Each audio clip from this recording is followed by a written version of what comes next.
Assalamualaikum warahmatullahi wabarakatuh. Perkenalkan, nama saya Amanda Uliani dari kelas 10 MIPA 1.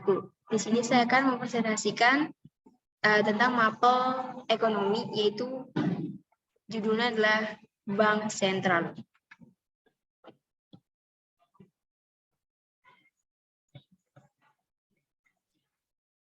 Bank Sentral, pengertian dan status Bank Sentral atau Bank Indonesia. Bank Sentral di Indonesia dipegang oleh Bank Indonesia menurut Undang-Undang Nomor 23 Tahun 1999, sebagaimana diubah menjadi Undang-Undang Nomor 3 Tahun 2004 tentang Bank Indonesia. Bank Indonesia merupakan lembaga negara yang independen dalam melaksanakan tugas dan wewenangnya, bebas dari campur tangan pemerintah dan atau pihak-pihak lainnya, kecuali untuk hal-hal yang secara tegas diatur dalam undang-undang tersebut. Untuk memperjelas pemahaman tentang hubungan antara Bank Indonesia atau BI dan pemerintah, kamu perlu memperhatikan Undang-Undang Nomor 3 Tahun 2004 antara lain memuat sebagai berikut.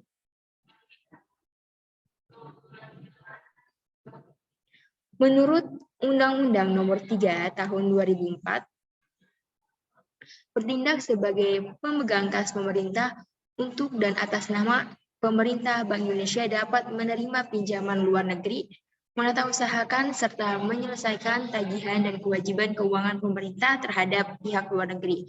3. Pemerintah wajib meminta pendapat Bank Indonesia dan atau mengundang Bank Indonesia dalam sidang kabinet yang membahas masalah ekonomi, perbankan, dan keuangan yang terkait dengan tugas Bank Indonesia atau kewenangan Bank Indonesia. 4. Memberikan pendapat dan pertimbangan kepada pemerintah mengenai rencana APBN.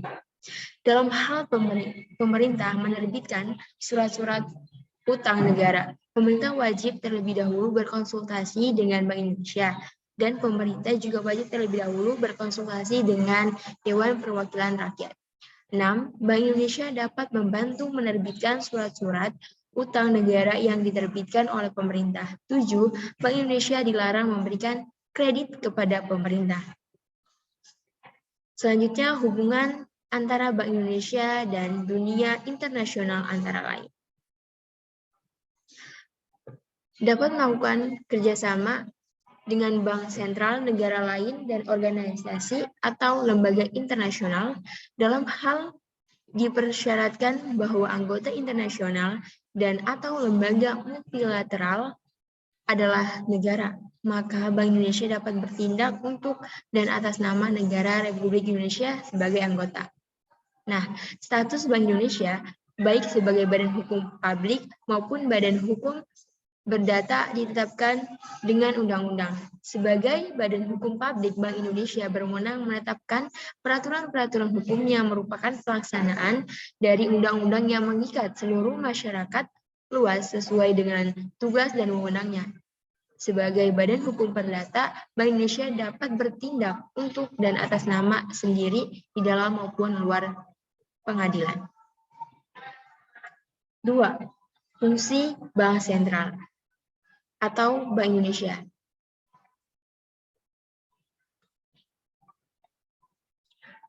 Bank Indonesia dapat berfungsi sebagai leader of the last resort dengan memberikan kredit atau pembiayaan kepada bank yang mengalami kesulitan likuiditas jangka pendek atau maksimal 90 hari. Bank penerima pinjaman wajib menyediakan agunan yang berkualitas tinggi dengan nilai minimal sama dengan jumlah pinjaman. Adapun fungsi Bank Indonesia sebagai bank sentral adalah sebagai bank dari pemerintah dan sebagai bank dari bank umum atau Bankers Bank, dan bertujuan untuk mencapai dan memelihara kestabilan nilai rupiah dengan melaksanakan kebijakan moneter secara berkelanjutan, konsisten, transparan, dan harus mempertimbangkan kebijakan umum pemerintah di bidang perekonomian. Kestabilan nilai rupiah yang dimaksud adalah kestabilan nilai rupiah terhadap barang dan jasa, serta terhadap mata uang negara lain.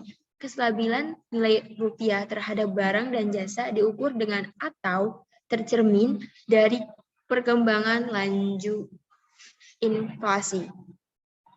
Kestabilan nilai rupiah terhadap mata uang negara lain diukur dengan atau tercermin dari perkembangan nilai tukar rupiah terhadap mata uang negara lain. Kestabilan nilai rupiah sangat penting untuk mendukung pembangunan ekonomi yang berkelanjutan dan meningkatkan kesejahteraan rakyat. 3. Wewenang, tugas, dan tujuan Bank Indonesia. Bank Indonesia mempunyai otonomi penuh dalam merumuskan dan melaksanakan setiap tugas dan wewenangnya sebagaimana ditentukan dalam undang-undang tersebut.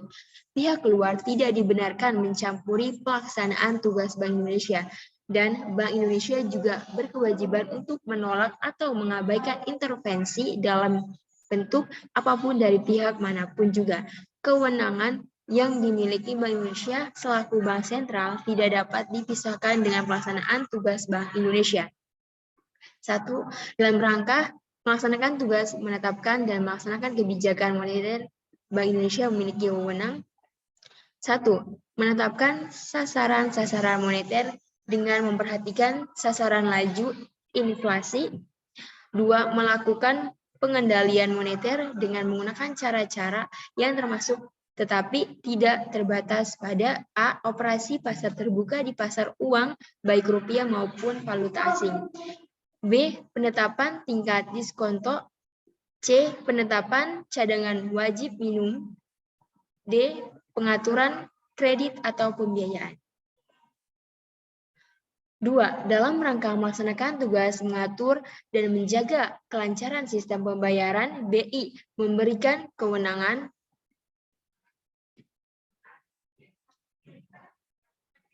1. Menetapkan penggunaan alat pembayaran meliputi mengeluarkan, mengedarkan, menarik, dan memusnahkan uang rupiah, termasuk menetapkan macam, harga, ciri uang, bahan yang digunakan, serta tanggal mulai berlakunya.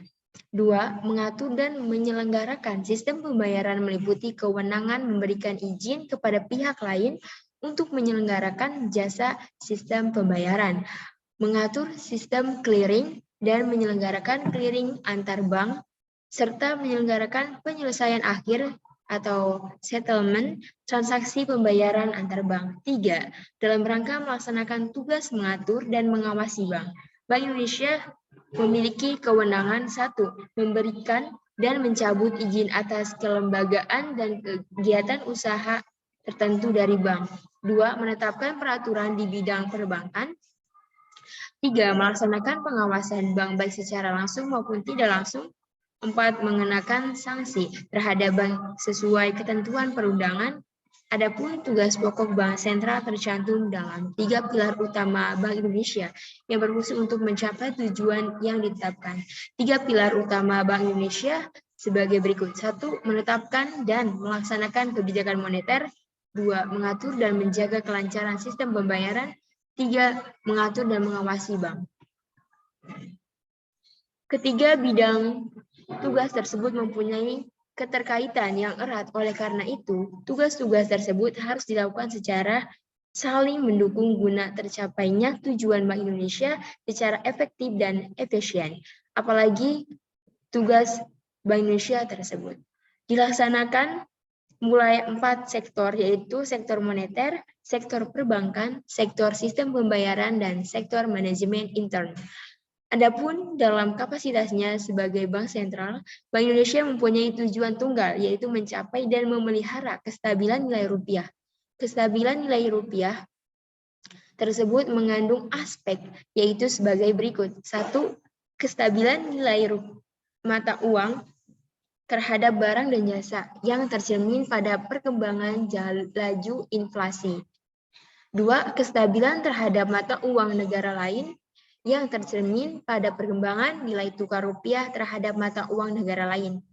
Perumusan tujuan tunggal ini dimaksudkan untuk memperjelas sasaran yang harus dicapai Bank Indonesia, serta batas-batas tanggung jawabnya. Untuk mencapai tujuan tersebut, Bank Indonesia melaksanakan kebijakan moneter secara berkelanjutan, konsisten, transparan, dan harus mempertimbangkan kebijakan umum pemerintah di bidang perekonomian.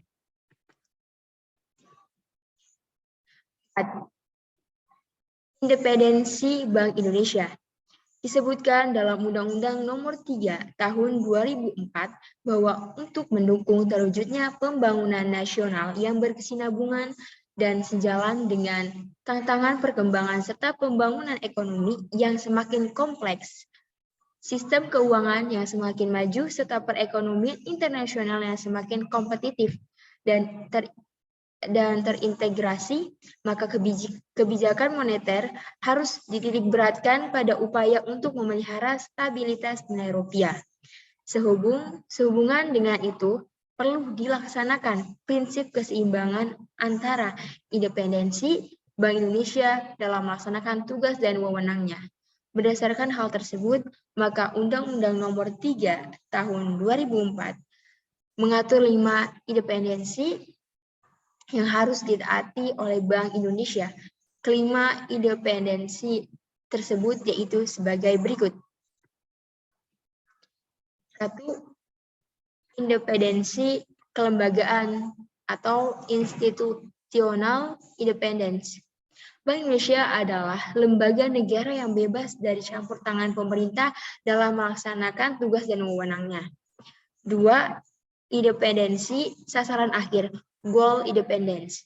Bank Indonesia dalam menetapkan sasaran akhir kebijakan moneter yaitu sasaran inflasi mempunyai tingkat independensi yang rendah karena harus berkoordinasi dengan pemerintah.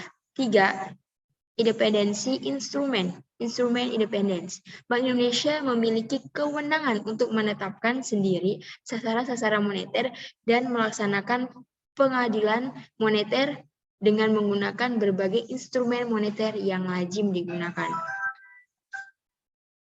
4.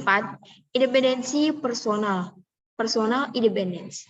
Bank Indonesia memiliki kewenangan untuk menolak atau mengabaikan intervensi dalam bentuk apapun dan dari pihak manapun. 5. Independensi keuangan, financial independence. Dewan Gubernur berwenang menetapkan anggaran tahunan Bank Indonesia yang meliputi anggaran kegiatan operasional, anggaran kebijakan moneter, sistem pembayaran, serta pengaturan dan pengawasan perbankan. 5. Organisasi Bank Sentral. Setiap organisasi sangat penting memiliki struktur organisasi yang akan menggambarkan secara sistematis tugas dan tanggung jawab setiap orang yang memegang jabatan dalam organisasi tersebut. Begitu pula dalam lembaga pemerintahan negara seperti Bank Indonesia pun memiliki struktur organisasi. Nah, perhatikan struktur organisasi Bank Indonesia berikut. Bank Indonesia memiliki Bank Sentral. Indonesia dipimpin oleh Dewan Gubernur.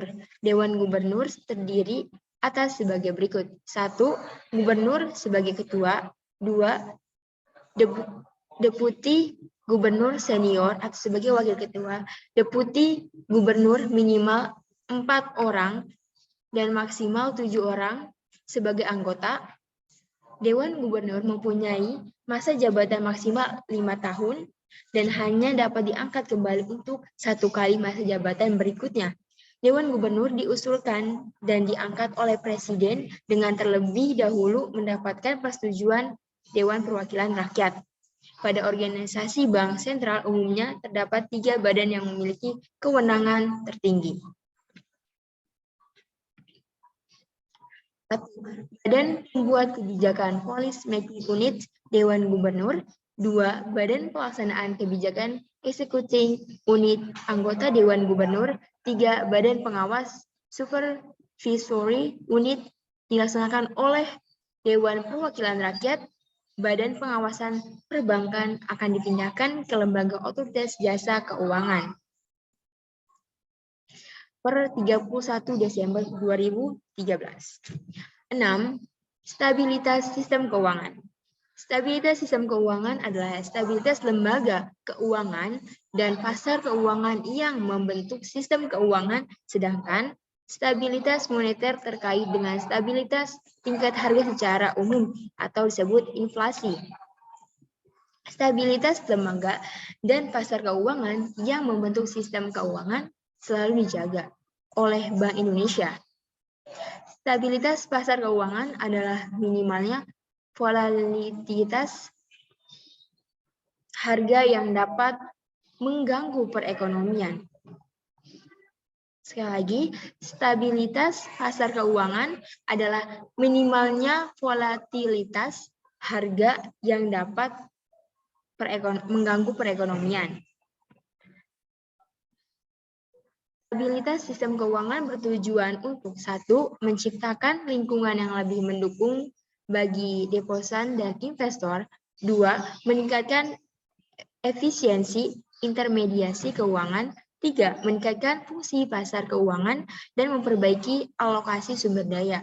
4. Mengembangkan sistem keuangan yang sehat dan transparansi. 5. Mengurangi gejolak dan risiko sistemik. Adapun 5 pilar utama stabilitas sistem keuangan, yaitu sebagai berikut. 1. Lingkungan makroekonomi yang stabil. 2. Kerangka pengawasan prudensial yang sehat. 3. Lembaga keuangan yang dikelola dengan baik.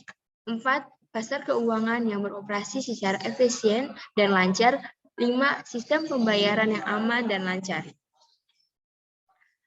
Sekian dari saya presentasi tentang Bank Sentral, mapel ekonomi. Kurangnya mohon maaf. Wassalamualaikum warahmatullahi wabarakatuh.